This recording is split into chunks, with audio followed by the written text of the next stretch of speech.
جی ناظرین السلام علیکم۔ اور جس طرح عمران خان صاحب نے کل ایک بہت بڑی بریکنگ نیوز دی کہ کائنات کا سب سے کرپٹ آدمی جو ہے وہ چیف الیکشن کمشنر ہے، یعنی یہ نہیں کہا کہ پاکستان کا، ساؤتھ ایشیا کا، دنیا کا، اس روئے زمین کا، کائنات کا سب سے کرپٹ آدمی جو ہے وہ چیف الیکشن کمشنر ہے۔ اس سے بھی بڑی بریکنگ نیوز آج ہم آپ کو دے رہے ہیں، اور وہ بریکنگ نیوز یہ ہے کہ عمران خان کے وہ وزیر اعلیٰ جنہیں وسیم اکرم پلس کہا جاتا تھا، جنہوں نے 4 سال کے دور حکومت میں ایک دفعہ زبان نہیں کھلی اور لوگ منتیں کر کے رہ گئے کہ کسی طرح عثمان بزدار صاحب انہیں انٹرویو دیں، این ٹائم پہ کئی جگہ کمٹ کیا اور شرما کر واپس چلے گئے، لکھی ہوئی تقریر بھی نہیں وہ پڑھ سکتے تھے۔ وہ وزیر اعلیٰ تھے جنہیں شہباز گل کہتے تھے کہ دائیں ہاتھ پہ چلیں تو وہ ادھر دوڑنا شروع کر دیتے تھے، فیاض چوہان کہتے تھے بائیں ہاتھ پہ چلیں تو ادھر دوڑنا شروع کر دیتے تھے، شہزاد اکبر کہتے تھے کلا بازی لگا لیں تو وہ کلا بازیاں لگانا شروع کر دیتے تھے، اور عمران خان آتے تھے تو وہ قدموں میں بیٹھ جاتے تھے۔ اسٹیبلشمنٹ کا کوئی ہرکارہ اور کوئی جونیئر ہرکارہ بھی آتا تھا تو وہ ہاتھ باندھ کر کھڑے ہو جاتے تھے۔ فراگوگی کا فون آتا تھا تو وہ پیروں میں پڑ جاتے تھے، بشرا بی بی کا فون آتا تھا، ان سے رابطہ ہوتا تھا تو وہ معافیاں مانگنے شروع کر دیتے تھے۔ انہوں نے یہ سارے مظالم برداشت کیے اور اف تک نہیں کی، لیکن اس کے بعد بریکنگ نیوز یہ ہے، اور میرے خیال میں پاکستان کی تاریخ کی بڑی خبر ہوگی، اس وزیر اعلیٰ کو، اس وسیم اکرم پلس کو، اس عثمان بزدار کو اچانک سے زبان مل گئی اور انہوں نے پرویز الہی کا مقابلہ کرنے کے لیے ایک بیان دیا۔ تو خان صاحب کو مشورہ یہ ہے کہ اگر جو ہے بات عثمان بزدار کے بیانیے تک آ گئی ہے تو پھر نہ ہی سمجھی جائے۔ 3-4 خبروں پہ آپ سے بات کرنی ہے۔ پہلی تو بات یہ ہے کہ عثمان بزدار اچانک سے کیوں ایکٹیو ہو گئے ہیں؟ وہ جنہوں نے 4 سال نیم مدہوشی میں گزارے ہیں،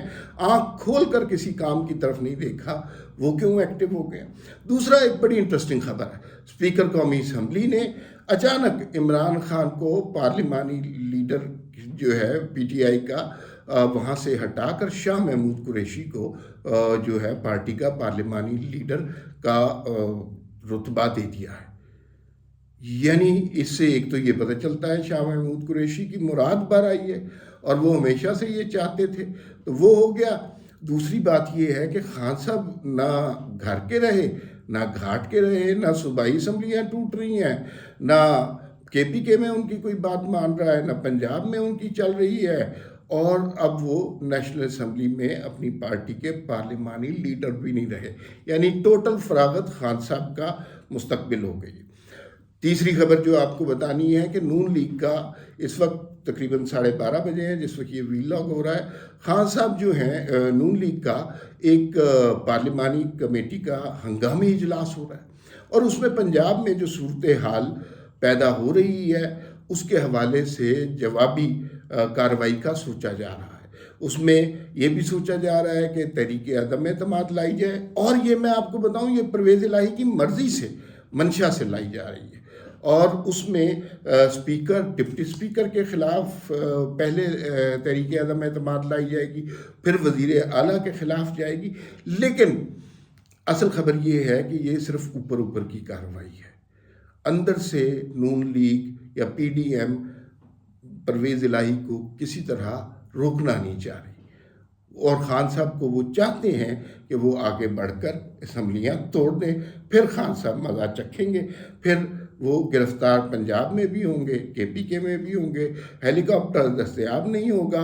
اور وفاق میں ویسے ہی شہباز شریف کی حکومت ہوگی جسے گالی دینے میں عمران خان صاحب نے کوئی کسر نہیں چھوڑی۔ آخری خبر جس پر ہم بات کریں گے، 2 کیسز بڑے آ رہے ہیں عمران خان صاحب کے، ایک 20 تاریخ کو ہے اور وہ جو ناجائز بیٹی کے حوالے سے ہے، اور دوسرا جو ہے وہ 9 تاریخ کو توشہ خانہ کے حوالے سے۔ ہم یہ ڈسکس کریں گے کہ جو عمران خان کے جاننے والے ماننے والے لوگ ہیں ان کو سیاسی طور پر کس کیس کے نتائج کا کیا اثر پڑے گا۔ مثلا جو ہے نا توشہ خانہ والا، اس کے بڑے واضح شواہد موجود ہیں، ہر چیز اب سامنے آ گئی ہے، اور گڑیاں بھی سامنے آ گئی اور یہ وہ، لیکن اس کے حوالے سے ایک بات کی جا رہی ہے کہ بھئی دیکھیں، کیونکہ ان کے ذہنوں میں فیڈ یہ کیا ہوا ہے کہ زرداری اور نواز شریف تو اربوں ڈالر لے کے فرار ہو گئے، تو خان کے خلاف صرف گھڑیاں ہی مل رہی ہیں، تو یہ تو کوئی بات نہ ہوئی، یہ تو بس بچوں والی بات ہے، گھڑیاں تو آدمی بیچ بوچھ دیتا ہے۔ لیکن دوسرا جو کیس ہے اس سے ٹیریان وائٹ والا، حالانکہ کوئی نیا کیس نہیں ہے، پرانا کیس ہے، پتہ نہیں 25-30 سال ہو گئے ہیں اس کو امریکہ کی عدالت سے فیصلہ آئے ہوئے۔ اگر اس کا فیصلہ خان صاحب کے خلاف آتا ہے، اور وہ آئے گا،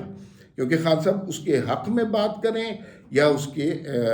خلاف بات کریں، دونوں صورتوں میں خان صاحب پھنستے ہیں، وہ میں آپ کو بتاؤں گا کیسے پھنستے ہیں۔ تو اس سے سیاسی طور پر ان کو زیادہ نقصان پہنچے گا، کیونکہ یہ تو ریاست مدینہ بنانا چاہ رہے تھے نا، تو ریاست مدینہ میں تو اس طرح کی حرکتیں نہیں ہوتی۔ تو یہ کون سا کیس پولیٹیکلی ان کے لیے زیادہ نقصان دہ ہوگا؟ نقصان دہ دونوں ہوں گے، لیکن کون سا کیس زیادہ خطرناک ہوگا سیاسی طور پر؟ اچھا جی، عثمان بزدار صاحب اچانک میدان میں نکل آئے ہیں اور انہوں نے کہا ایسی کی تیسی، کون ہے پرویز الہی، کون ہے باجوہ، اور کون ہے نواز شریف شہباز شریف؟ میں ہوں نا خان صاحب کا وسیم اکرم پلس، اور میرے سینے میں وہ راز دفن ہے کہ وہ اگر میں نے بیان کر دیے تو قیامت صغریٰ آ جائے گی۔ اب پتہ نہیں کون سے راز عثمان بزدار صاحب نے بیان کرنے ہیں، کوئی شاید بشرا بی بی کے راز ہوں یا وہ فرح گوگی کے راز ہوں، پرویز الہی کے تو راز نہیں ہو سکتے ان کے پاس، نواز شریف شہباز شریف کے تو راز نہیں ہو سکتے، کوئی عمران خان کے احکامات کے حوالے سے ہو۔ تو یہ جو پتہ چلا ہے یہ بڑا ہی غلط پتہ پی ٹی آئی نے چلا ہے، یہ الٹا انہی کی مات کا سبب بنے گا، کیونکہ عثمان بزدار صاحب کو کہیں نہ کہیں صحافیوں سے ملاقات کرنی پڑے گی، اور انہوں نے 2 سوال کیے تو عثمان بزدار صاحب نے رونے والی شکل بنا لینی ہے، اور پھر اس کے بعد ان کا ککھ نہیں رہنا۔ دوسری خبر جس پہ ہم نے بات کی تھی کہ نون لیگ کا ہنگامی اجلاس ہو رہا ہے جناب، اور وہ ڈسکس یہ کر رہے ہیں، کم از کم تاثر یہ دے رہے ہیں کہ ہم جو ہے تحریک عدم اعتماد جمع کرائیں گے، اور اس کے نعرے بھی لگائیں ابھی شاید 2-4 دنوں تک،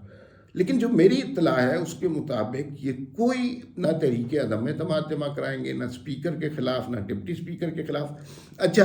ہو سکتا ہے میں غلط بھی ہوں، لیکن میرے ذرائع یہی بتاتے ہیں، اور یہ بالکل 23 تاریخ کا انتظار کریں گے اور خان کی چھیڑ بنا دیں گے کہ اسمبلیاں تو وہ جا رہا ہے اسمبلیاں توڑنے والا، کیونکہ پرویز الہی نے اسمبلی نہیں توڑنی، ان کے کل کے جناب باجوہ والے بیان سے بہت واضح ہو گیا۔ دوسری بات یہ ہے کہ پرویز الہی پی ٹی آئی سے 50% سیٹیں مانگ رہے ہیں، تو یہ تو بہت زیادہ سیٹیں ہیں نا، تو اگر وہ خان صاحب ڈیل کر لیتے ہیں تو پھر تو وہ پی ٹی آئی ختم ہو گئی ہے۔ لیکن مسئلہ یہ ہے کہ خان صاحب اس وقت ہر ڈیل کر لیں گے، اس لیے کہ ان کا مقصد نہ پی ٹی آئی کو بچانا ہے، نہ اپنی سیاست بچانا ہے، ان کا مقصد صرف اپنے آپ کو بچانا ہے، اور وہ آنے والے چند دنوں میں بہت بری طرح پھنسنے والے ہیں، اس سے بچنے کی ہر ممکن کوشش کر رہے ہیں۔ آخری بات جو ہم نے کی تھی کہ پولیٹیکلی ڈس ایڈوانٹیج کس کیس کا زیادہ ہوگا، تو دیکھیے توشہ خانہ والے کے حوالے سے تو نیریٹو موجود ہے، نہیں اربوں ڈالر وہ کھا گئے، خان نے تو صرف گھڑیاں بیچی ہیں نا، حالانکہ نہ انہوں نے اربوں ڈالر کھائے ہیں، نہ خان نے صرف گھڑیاں بیچی ہیں، 6 ارب روپے کے تو زیورات والی کہانی آ گئی نا۔ تو یہ معاملات بہت زیادہ ہیں، لیکن جنہیں یقین نہیں آنا انہیں یقین نہیں آنا۔ اب معاملہ آ گیا ٹیرین وائٹ والا۔ اب خان صاحب نے کوئی ان کا ذکر نہیں کیا اپنے گوشواروں وغیرہ میں، تو اب 2 صورتیں ہو سکتی ہیں، یا تو وہ کہیں کہ یہ میری بیٹی ہے تو پھر پھنسیں گے، اس لیے کہ کہیں کہا جائے گا کہ اگر یہ آپ کی بیٹی ہے تو آپ نے جو اپنے گوشوارے جمع کرائے اس کے اندر کیوں ذکر نہیں کیا، اور اگر کہیں گے کہ یہ میری بیٹی نہیں ہے، دڑام سے چٹاخ سے لوگ امریکی عدالت کا فیصلہ رکھ دیں گے، تو اس کیس میں بچت نہیں ہے۔ لیکن یہ کیس خان صاحب کے لیے پولیٹیکلی زیادہ ڈیمیج ہوگا، اس لیے کہ جب لوگوں کے ذہنوں میں وہ اعلیٰ اور عرفہ معیارات رکھ دیے گئے ہیں تو وہ شاید یہ بات برداشت کر لیں کہ چلو جی غلطی سے گھڑی بیچ دی ہے، غلطی سے یہ کر دیا گیا ہے، 6-7 ارب روپے کے جواہرات ادھر ادھر چلے گئے، لیکن یہ تو اخلاقی طور پہ جرم ہے اور بہت بڑا جرم ہے۔ تو وہ اخلاقیات کا جو معیار خان صاحب نے سیٹ کیا ہے، خان صاحب اسی معیار کی زد میں آنے والے ہیں، اور میرے خیال میں ٹیرین وائٹ والا کیس خان صاحب کو پولیٹیکلی توشہ خانہ کیس سے زیادہ ڈیمیج کرے گا۔ فی الوقت اتنا ہی، پھر ملاقات ہوگی، اللہ حافظ۔